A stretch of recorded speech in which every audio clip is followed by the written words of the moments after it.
Martin Lawrence was in that chair. We talked about Blue Streak. I love that dude. He played a role in your life, I believe. How do you feel about him as a person and as an artist? Martin Lawrence is the guy that showed everybody you can make it from D.C. to Hollywood. And I had a personal stake in his success. Every time he did something, it made me feel inspired and really good. And he was always real nice to me. He'd sit me down, "What's going on with you, baby boy? What? We'd talk about comedy, whatever." And, you know, when we did Blue Streak, we were promoting it, and Martin had a stroke. He almost died. And then after that, I saw him, and I was like, "Oh, my God, Martin, are you okay?" And he said, "I got the best sleep I ever got in my life." That's how tough he is. So let me ask you this. What is happening in Hollywood that a guy that tough will be on the street waving a gun, screaming, "They are trying to kill me"? Yeah. What's going on? Why is Dave Chapelle going to Africa? Why does Mariah Carey make a $100 million deal and take her clothes off on TRL? A weak person cannot get to sit here and talk to you. Ain't no weak people talking to you. So what is happening in Hollywood? Nobody knows. The worst thing to call somebody is crazy, is dismissive. I don't understand this person, so they're crazy. That's bullshit. These people are not crazy. They're strong people. Maybe the environment is a little sick.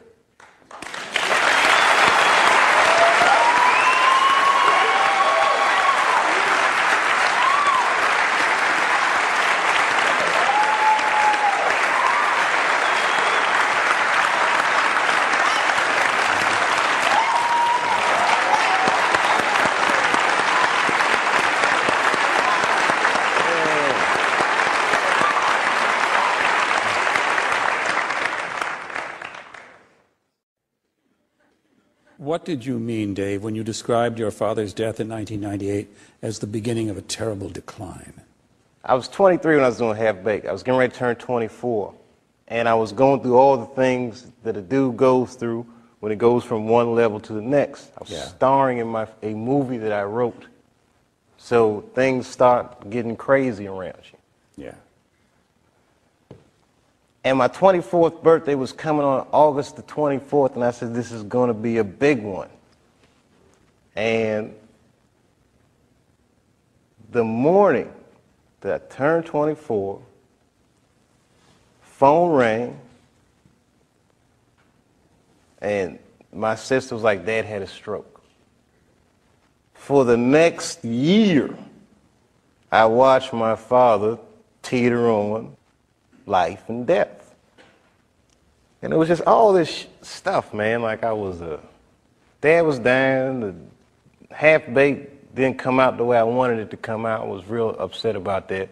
Because it was a real cool script, and then I saw it, I was like, "Hey man, you made a weed movie for kids." And it wasn't for kids, the script, you know. It was all these things, so much pressure. Africa. Then I was in Ohio. I get a call on my cell phone from Hollywood. I'm like, "Hello, Hollywood." They're like, "Hello, Dave." They're like, "That pilot you did for Fox, looks like they want to pick it up. We need you to come out because they want to meet with you." And I was like, "Well, listen, I can't really come out right now. Got a real bad situation at home. Can we talk about this on the phone?" No, they would rather meet with you in person. But you know, like the whore that they turned us into, I jumped on that plane and left my father's bedside, which I regret to this day, and I went out and I sat with these people in this room, and if you can imagine a large circle of people, and I was 12 o'clock, the black dude. "Yeah, Dave, we really liked the show, but the pilot episode was about me getting booed off stage at the Apollo." They go, "But what are we going to do about it? I mean, there's not really any white people in it." I said, "Well, it's about the Apollo. It's not really white." "Well, we were thinking about the girl on the show. We didn't think she was that funny, not that good looking. I think we should recast her, maybe." And they start using terms like universal appeal. Basically saying they want me to recast a girl with a white woman. I say, "Yeah, I don't think I can do this," and I quit. On the cover of Variety, Chapelle pulls the race card. The race card. And I get calls from Newsweek, 60 Minutes. Everybody, we want your story. Now I'm scared to death. I'm like Rosa Parks or something. I'm like, I'm not ready for this. I was just venting a little bit. And then, a few months later, Dad dies. And that's hard for a young dude in his life. That's a real tough loss. I was there when he died. And he went from being my father to what are we going to do with the body? Within moments, it was over. And I'm going through all this stuff, and this is the guy I would usually talk to, right? Dad. And I got to figure this out for myself. I don't want to figure this out for myself. You know, I was beat down. I wasn't living right. You know what I mean? Like, the weed thing was just a bad habit at this point. And you know what I mean? All these, you know, chicken head girls you mess with when it comes with the territory. I'm just being real. Just being real. Just wasn't living right, man. I didn't feel good. And the stand-up stuff was just some angry stuff. It was just like I was kind of bottoming out.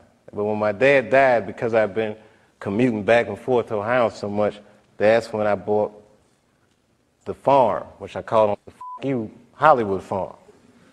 Did you stay in Yellow Springs for a while? I live there to this day.